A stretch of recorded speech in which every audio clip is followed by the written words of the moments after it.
meditojnë në krijimin e qiellit dhe tokës, se pasha Zotin, çdo njeri, sa do dituri të ketë, i cili mendon thellë në krijimet madhështore të Zotit, duke filluar me qiellin edhe me tokën, edhe me yjet, edhe me planetet, dhe me galaktikat, dhe me tokën, dhe me diellin, dhe me hënën, dhe me malet, dhe me kotrat, dhe me detet, dhe me oqeanet, do t'jetë besimtari pa diskutueshëm. E si mund t'ja humbi sunduesi i madh, i miri i madh, ai që na ka dhënë neve mirësi pafund, ai që na ka përkëdhel dhe mbuluar me të mirat e tij, si mund t'ja humbi njeriu gjitha këto që thami ka dhënë falas?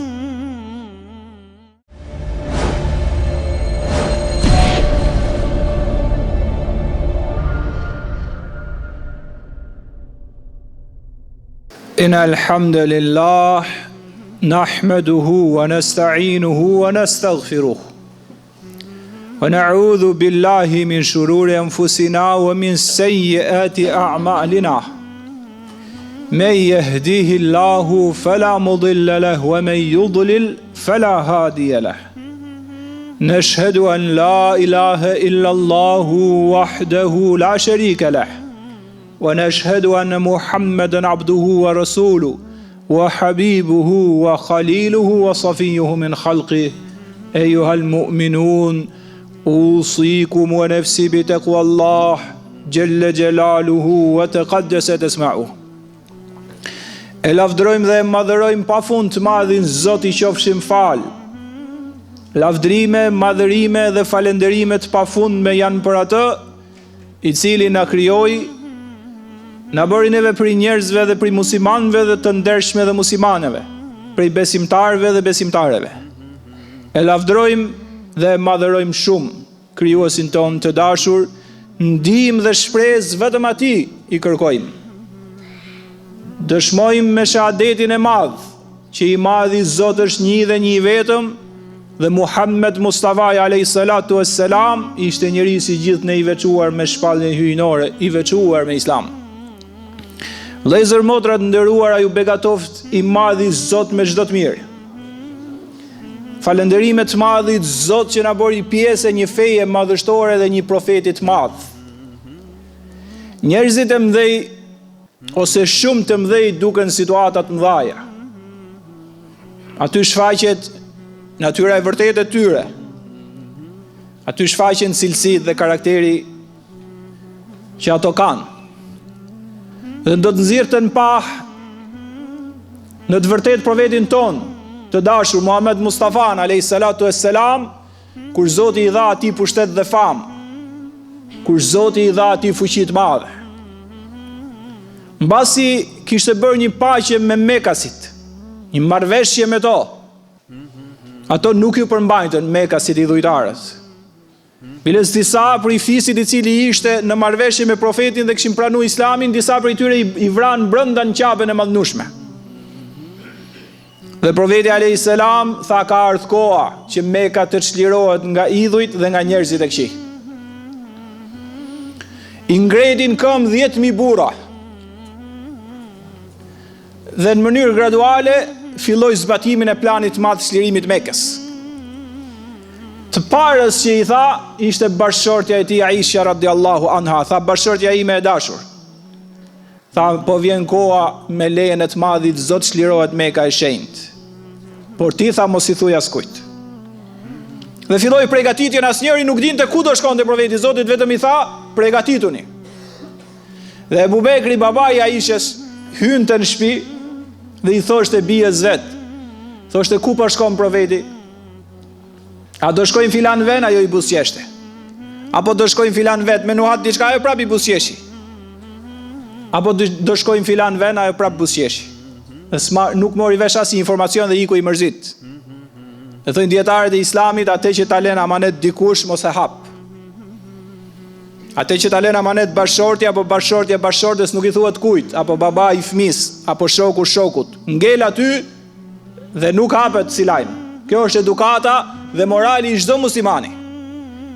Dhe profeti alayhis salam me 10.000 burra të mëdhej që quhen sahab, shokët profetit alayhis salam, nuk nisët për rrugën e Mekës, mos t'u informoj që se nuk donte t'u derdh as i pikë gjak.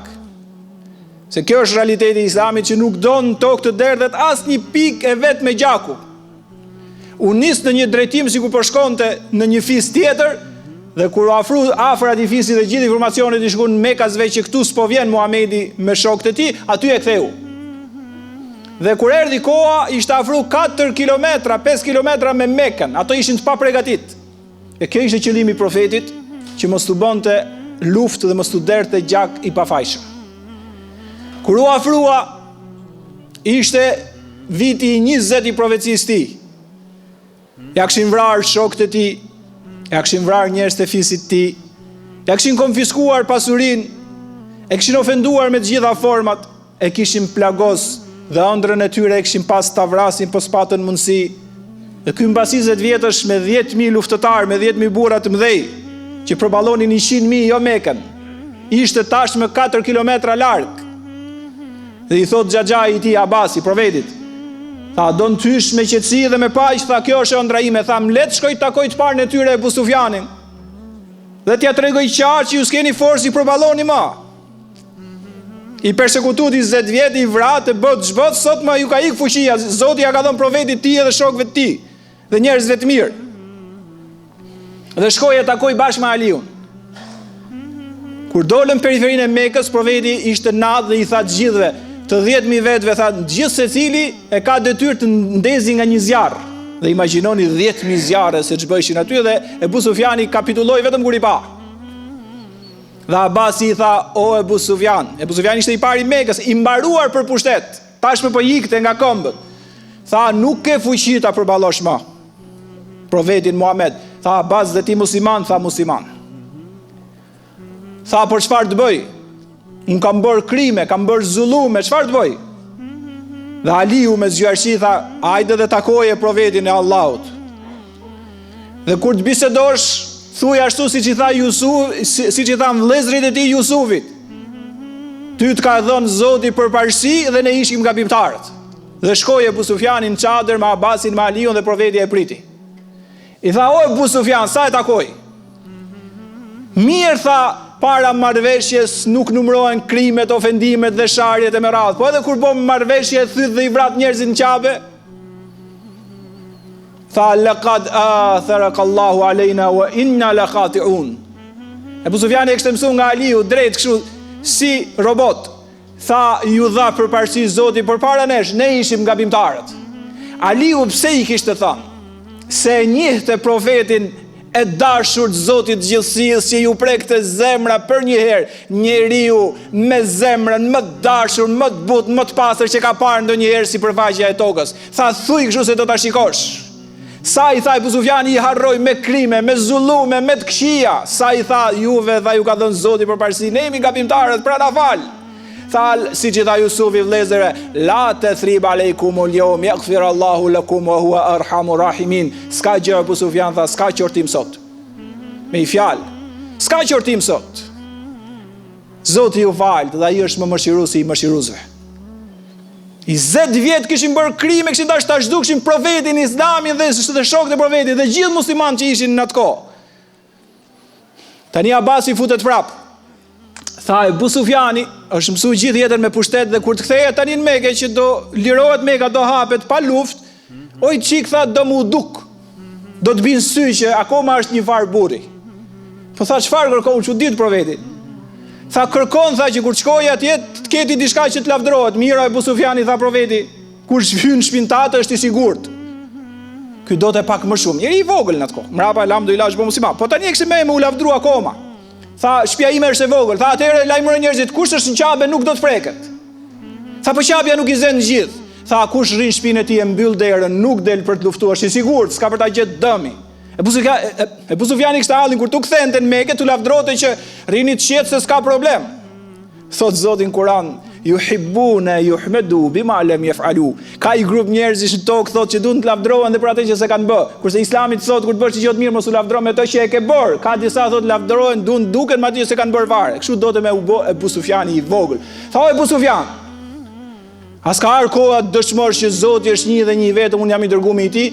Tha, që ai është një e një vetëm, jam i sigurt, tha, tashmë po hyn atë, që ti e profet kam akoma dyshime. Edhe Omeri ishte aty, dihet natyra Omeri dhe e pa i është trembët, jo tha dhe ti e profet.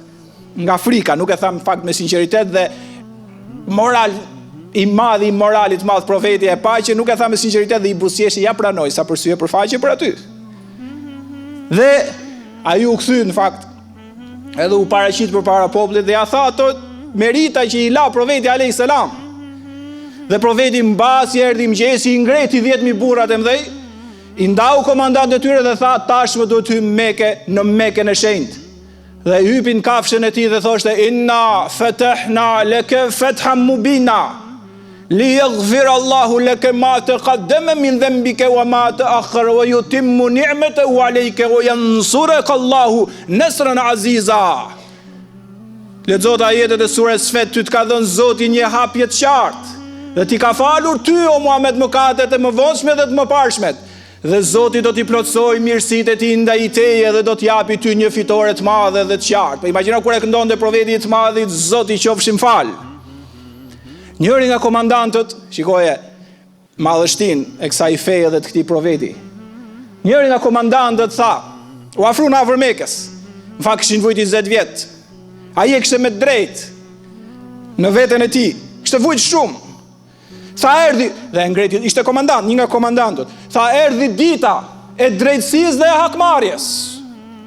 Erdhi dita, tha, e poshtrimit banorëve të Mekës. Kështu tha. Po ta marrësh si histori kishte drejt,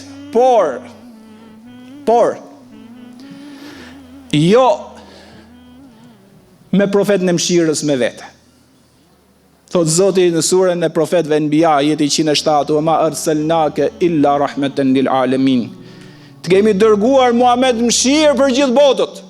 Dhe profeti e dëgjoi, tha dita e drejtësisë, dita e hakmarrjes, e poshtrimit Mekasve. Tha shkarkojeni në vend atë, se sot është dita e mëshirës dhe sot është dita e nderit dhe e fisnikërisë për Mekasit. Allah. Sigur po fliste për njerëz që kishin bekuar 20 vjet, jo për njerëz që kishin luftuar dhe dram ndaj tij për 20 vjet. Dhe e shkarkoi atë komandant dhe vendosi i tjetër. Tha thoni o njerëz, sot është dita e mëshirës dhe sot është dita e udhëzimit dhe fisnikërisë së Mekasve. Pra po i vjen e vërteta. Dhe u afru dhe në fakt njerëzit ishin futur në shtëpitë e tyre nga frika e zullumit që kishin bërë. Ebu Sufjani ishte futur në shtëpinë e tij dhe qaben ishin njerëzit të ulur dhe në qetësi dhe hyn giganti i madh i profecisë hyjnore Muhammed Mustafa alayhi salatu wassalam. Hyn dhe gjëja parë çfarë bën? Hyn Mekën e shenjtë, në qaben e mallnueshme brenda.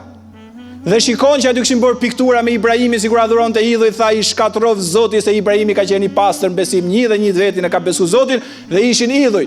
Me shkopin e tij që mbante ka thonë, "Ja al-haq wa zahaqa al-batil, inna al-batila kana zahuqa." Erdhi e vërteta dhe u zhduke kota, kur vjen e vërteta e kota s'ka vend. Dhe vetëm i prekte idhuj dhe ato rrëzoheshin tokë njëri pas tjetrit. Doli dhe i tha njerëzve dilni të qetë se s'ka problem për ju ma. Pra s'dolët për luft, jeni të qetë, s'do akmerëm. Dhe dolën njerëzit e Ebu Sufjani dhe gjithë. Dolën njerëzit nga shtëpia dhe u rrethua dhe qabja dhe një njerëzillok u madh aty. I tha Bilalit, hyp sipër qabes madhnueshme dhe thirrë ezanin.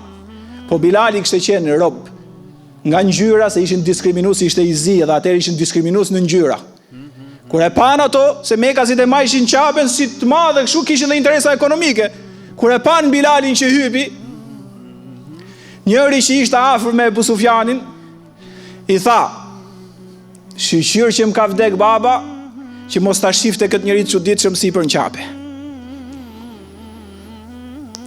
Edhe se si do u lëras, tha, për thirrë ezanin, e ofendoi. Po profeti nuk ishte aty dhe u afru, e lajmëroi Xhebrail Emini. Tha, baba jot ka vdek, po Bilalin e ka nderu Zoti sipër qapes. Ebu Sufjani u mërzit, sa lëvizi profeti mendoi, Ebu Sufjani. Tha, ku ta gjej ju ushtri, shu si janë këtë çast pa pregatit, edhe ti vi ti luftoj dhe ti vras. Profeti ktheu. Ky ishte mendim. Zoti e lajmëroi Xhebrailin, ja tha profetit u kthy. Profeti ishte mbas shpinës e Ebu Sufjanit, ky mendonte dhe e preku. Tha, te ushtri s'ke për ta gjetë kur, ndihma e Zotit ka ardhur për gjithnjë. O Ebu Sufjan. Kur ktheu pa profetin alayhis salam, tha, besoj me sinqeritet o i dërguar i Zotit. Mbas kësaj, dhe në fakt, kur i erdhi çasti me vdek, i ka thënë njerëzve të familjes kur fillun duke qajt, mos qani, se pasha Zotin nga i çast e kanë pranuar Islamin me sinqeritet. Dhe ka qenë besimtar shumë i mirë deri në vdekje. Dhe profeti alayhis salam ju drejtu popullit, ky profet i madh, tha, çfarë mendoni mbas gjithë atyre që më keni bërë, do të bëj unë me ju sot? Dhe ato thanë, ne kemi të qartë tashme që ti je njeriu i mirë. Tha, s'ka qortim. Jeni të falur, shkoni të lirë me begatinë e Zotit madh. Dhe e fali gjithë popullin, e fali Ebu Sufjanin. Kishte ngelur i krime Ebu Xehel. Ebu Xeheli ishte faraoni, është qytë faraoni i umetit islam. Dhe djali vet kishte bërë zullume shumë kohën që u çliru Meka, iku desh të largoj fare. Bashortja e vet bëhet muslimane dhe i thot, oj dërgumi i Zotit, bashorti im thot i krimja ka bërë shumë zullume, a e faltim qofse unë e kap në rrugë dhe e kthej? Tha po. Edhe këtë e falte. Dhe ajo shkoi dhe e gjeti gati në anijet duke u largu dhe i tha, profeti Muhammed të ka fal, ktheu në vendin tënd.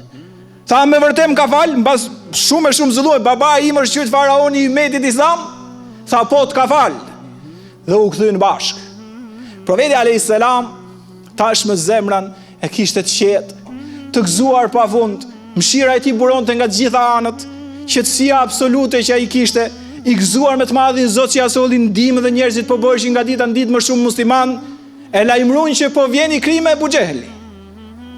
Dhe i tha, o njerëz, i krimja po vjen i penduar dhe me shpresën e Zotit do bëhet musliman. Unë po ju urdhëroj dhe po ju them, mos e shani babain e tij, sepse sharja e dëmton të gjallin, nuk i shkon të vdekurit. Perlat mëdha. Koncepte gjigante për të ndërtuar një shoqëri. Tha, mos ja shani babain, se babai vdisi jo besimtar dhe shumë i keq. Tha, ju mos ja përmendni babain e tij, se fyni atë që është i gjallë, dhe fjalët nuk i shkojnë atij që është i vdekur. Për këtë arsye tha, lejeni atë të qetë. Ai erdhi përballë Muhammed Mustafa alayhis salatu wassalam. Tha, o Muhammed, më ke fal? Tha, po, je i falur. Tha, me gjitha ato që kam bërë? Tha, me gjitha ato që ke bërë. Tha, pasha Zotin e madh, dëshmoj që ai është një i vetëm dhe ti je i dërguari i tij. Çdo të holl që e kam harxhu kundra fesë islame, 2 fish do ta harxoj për fenë islame tani. Tha, profeti, qoftë e bekuar fjala jote. Dhe tregohet që i krimi Ebu Xeheli u bë besimtar shumë i mirë.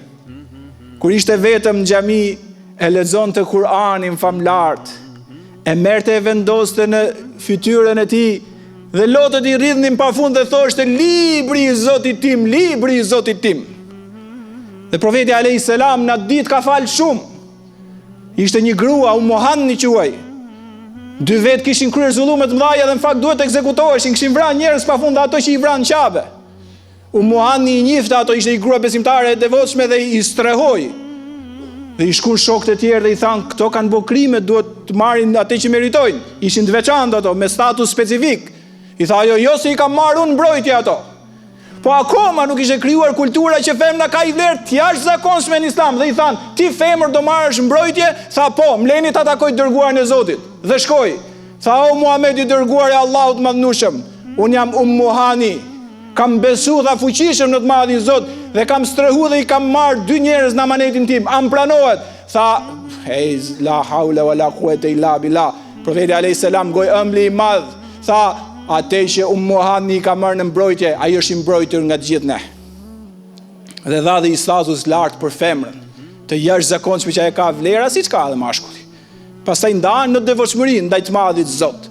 Vëllezër, motra të nderuara, i krimi Ebu Xeheli kur i shkoi që u bë musliman, i tha i gjë të çuditshme që unë du ta theksoj. Tha, o Muhammed, unë e kam pranuar Islamin përgjithsisht. Çfarë urdhëron Islami tamam? Allah, 20 vjet e kishte luftuar s'ditë që është Islami. Dhe në fakt unë po të them ty motër dhe vllad, begatofti i madh i Zot që jemi xhuma. Kjo xhuma më u dëgju ke klani, ke Top Channel dhe ke televizionet më të mira, ç'a do bie do kishte? Po mos t'i vën faj atyre që nuk dëgjojnë këtë ligjërat, po dëgjojnë nga mjesi deri në darkët, biles dhe natën lajme të ndryshme për ISIS-in, po para ISIS-it për Al-Qaidën. I krime ishte me profetin aty Meka dhe Medina 4 orë larg është dhe mbas 20 vjetësh i tha, ç'a urdhëron Islami tamam? Qofse do dëgjojshin këto ligjërata, do fitonte populli jon minimumi që Muhamedi që ka profeti i mëshirës. Po ti pyesësh kush është profeti, asnjë ta thotë që është profeti i mëshirës. Shko pyeti për ISIS-in, t'i japin sa ushtar janë, çfarë bëjnë, kush janë, si janë, nga vinë. Dhe unë këtë hutbe e kam quajtur hutbja kundra ekstremizmit. Kështu e kam cilësu, se të tregosh këto perla për profetin alayhis salam, mëshirën e tij, moralin e tij, fjalët e ëmbla të tij, tolerancën e tij, kush mund të guxojë mbas ti të bëj verba që s'janë raport me Islamin? Kushdo qoftë ai sipërfaqen e tokës. Për këtë arsye amaneti që keni vëllezër dhe motra të nderuara, nga që s'po e japin mediat siç duhet. S'du fare të gjykoj media se s'më kam pronar privat, është puna e tyre, mua nuk më hyn fare. As në jetën time as gjë, amaneti që kemi ne. Me a shpjegu, sepse nuk po shpjegohet të pastër, të qartë, të mirë. Dhe në çastin më gjigant profeti alayhis salam që mund tregonte, po të ishte i dhunshëm dhunën e tij, po qoftë dhe drejtësinë pa i tregoj faljen, mund t'i tregonte të gjitha kur ishte i fuqishëm. Ai prap tregoi mëshirën e tij të jashtëzakonshme, moralin e tij të jashtëzakonshëm, faljen e tij të jashtëzakonshme, tolerancën e tij të jashtëzakonshme, mirësinë e tij të jashtëzakonshme, fjalët e buta dhe të këndshme të tij të jashtëzakonshme, dhe tregoi që Islami i vërtetë është ky. Kush e shtrembron pasaj do të marrë përgjegjësi përpara sunduesit gjithësisë. Allahu na bëft nga muslimanët e sinqert. Amin ya rabbal alamin. Aqulu ma tastami'un wa astaghfirullah li wa lakum wa lisa'iril muslimin. Elaina ahsan al-kalami wa ablagha an-nizam. Kalamullahi al-Malik al-Aziz al-Allam. E lavdërojmë pafund Zotin ton dashur, i qofshim fal. Mos a kështu udhëzuar ai në këtë islam të pastër dhe të bukur, do të kishim qenë të humbur në pasione dhe epshet kota. I madhi Zot asnjëri prej nesh mos dali sot nga xhamia, na i fal të gjitha mëkatet e jetës tonë. I madhi Zot falë gjithë umetin e Muhammed Mustafa alayhis salatu wassalam dhe ato që kanë ndruar jetë. I madhi Zot, lutemi të na i falësh dhe mëshirosh baballarët edhe nënat tona.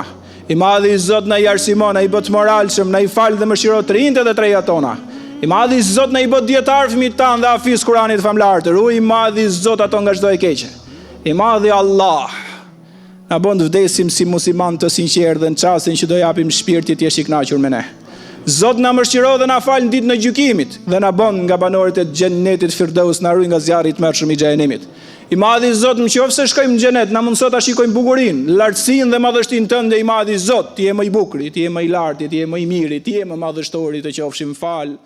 Meditojnë në krijimin e qejve dhe tokës, se pasha Zotin, çdo njeri, sado dituri të ketë, i cili mendon thellë në krijimet madhështore të Zotit, duke filluar me qejt edhe me tokën, edhe me yjet, edhe me planetet, dhe me galaktikat, dhe me tokën, dhe me diellin, dhe me hënën, dhe me malet, dhe me kodrat, dhe me detet, dhe me oqeanet, do të jetë besimtari pa diskutueshëm. E si mund t'ja humbi sunduesi i madh, i miri i madh, ai që na ka dhënë neve mirësi pafund, ai që na ka përkëdhel dhe mbuluar me të mirat e tij, si mund t'ja humbi njeriu gjitha këto që thami ka dhënë falas?